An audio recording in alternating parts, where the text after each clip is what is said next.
demand push, if we choose to spend big on infrastructure. That is why, if there are two important features of this budget, it is that we chose to spend big on infrastructure, which spans across roads, bridges, ports, power generation, and so on. And also to, as a second feature, attend to the need of the health sector. And even there, capacities for better health management had to be brought in the light of what we have gone through in the last year. And therefore, capacity building in health has taken a very big place in the budget. I've just given a probably just a feeler on what capacities we are talking about, whether it is establishing of labs, whether it is establishing of National Institute of Virology, or whether it is looking at the blocks where you need critical care centers, or whether you're looking at testing labs. Let's just remind ourselves that when the lockdown happened, we had probably just a few, two, if I'm right, 2 or 3 testing labs in this country. During the lockdown, that number was increased to a couple of hundred. Now, therefore, one of the things that we've aimed here is testing labs, Institute of Virology, aspirational districts having better health care.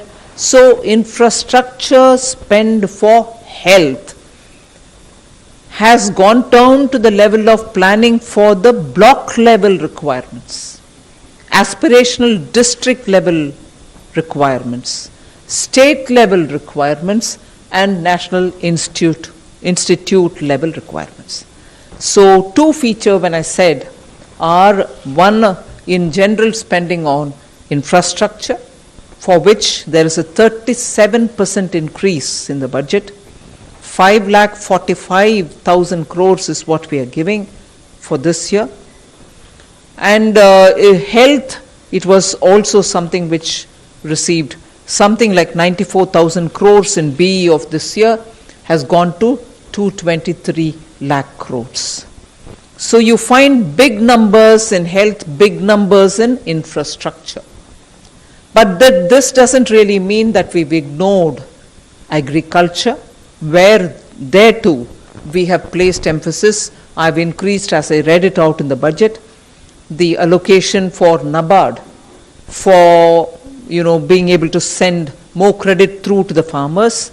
Agricultural infrastructure development cess is something which we are bringing in without on any one single item wherein we are putting the cess, the end consumer paying more than what he is paying today. It is just a restructuring we've done, for instance, of the basic customs duty, where it was, let us say, 12%, we brought it down to 7% and added possibly only 3% on the infrastructure development cess.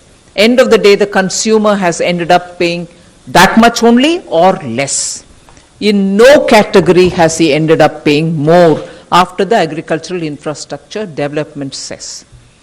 That we have done only because we wanted to be sure that in order to improve agricultural infrastructure, we have a dedicated amount coming out of the budget, rather than that going into the consolidated fund. It might still go, but we know what has got to be used for agricultural infrastructure.